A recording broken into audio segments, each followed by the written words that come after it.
اللہ کے فضل سے آپ کو بتاتا رہتا ہوں کہ لا الہ الا اللہ کا مطلب کیا ہے۔ لا الہ کا مطلب یہ ہے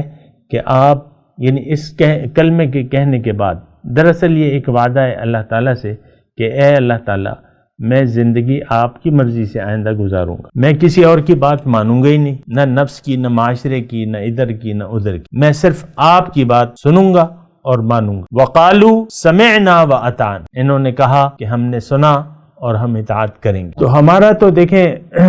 غلط فہمی میں نہ رہے، میں بار بار آپ کو کہتا ہوں کہ غلط فہمی کیا ہے کہ ہم ایماندار ہیں، ہم ایمان والے ہیں، ہم بالکل ایمان، ایک ذرہ ایمان نہیں ہے سامنے کرام ہمارے دل میں۔ آپ خود یعنی اگر ویسے تو ہماری سمجھ الٹی ہو چکی ہے، ہماری سمجھ میں تو کوئی بات آتی نہیں ہے، لیکن ویسے بھی آپ دیکھیں کہ یقین، وہ یقین کہ صرف اللہ کا حکم ماننا ہے، یہ ہمارا نہ یقین ہے نہ ہم کرنا چاہتے ہیں، کیونکہ ہمارے تو اور بھی بہت سے خدا ہیں۔ ہم تو سب سے پہلے نفس سے پوچھ کے اللہ کی اطاعت کا سوچیں گے، اور نفس یہ ہے تو یہ تو مان کے نہیں دے رہا، یہ تو کافر ہے۔ ابتدائی حالت میں نفس تو کافر ہوتا ہے، اس کو تو آپ نے مسلمان بنانا ہے، تو اس سے اگر آپ نے مشورہ کیا وہ تو آپ کو مشورہ ہی نہیں دے گا۔